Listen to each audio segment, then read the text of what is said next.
तू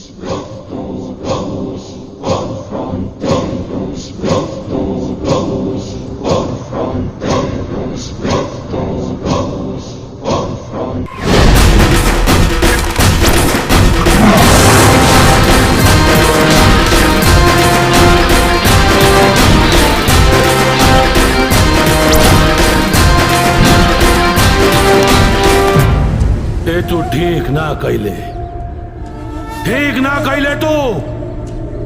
हम तोरा के अपन जात भाई समझ के छोड़ ले रहनी, पर तू साला छोट लोगन के साथ रह के ओखलिया जैसे निकल गई। तू है साला तो हर जिंदगी पर। नमस्ते भैया लोगन, रउआ लोगन खातिर लिया आयल बानी एगो बढ़िया ऐप जौना से आप लोग 25,000 तो ना लेकिन 1,500 रुपए जरूर कमा सकीला। ये ऐप का नाम बाटे लूडो सुप्रीम गोल्ड। जी हाँ, लूडो सुप्रीम गोल्ड। ये ऐप बहुत पुरान बाटे, रउआ लोगन ऐसे बहुत पैसा कमा सकीला। बहुत लोग पैसा कमैले बाटे 25,000 तक, लेकिन रउआ लोग उतनी कमा ना सकीला। लेकिन हम रउआ लोगन से वादा करत बानी कि आप लोग 1,500 से 2,500 रुपए जरूर कमा ले। अगर बढ़िया लूडो खेले वाला बानी जाता तो गांव में एहर वर के चक्कर लगावल छोड़ी, हमरे डिस्क्रिप्शन में जाएं, वहाँ लिंक देहले बानी, वहाँ से डाउनलोड करी और डाउनलोड करके पैसा छापी, पैसा ही पैसा। और वीडियो बनौले का मुख्य मकसद ये रहल कि कुछ ना, हमके बस सब्सक्राइबर चाहिए, 1,000 सब्सक्राइबर पूरा करा। तू है साला तो हर जिंदगी पर। बड़ा छोटा आदमी अपना जन्म से ना बल्कि अपना कर्म से होला। अब बहुत दुख के बात बाकी थे, ठीक ठाक घर में भी जन्म लेके आदमी ना अपन पहले जानवरे रह गईले।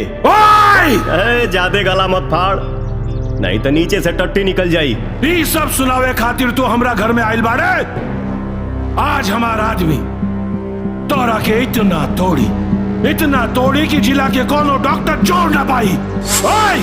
मारा से लगा के।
जा।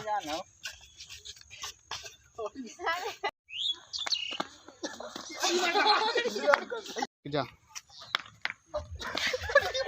और भैया ना मारा से करा के थू बस।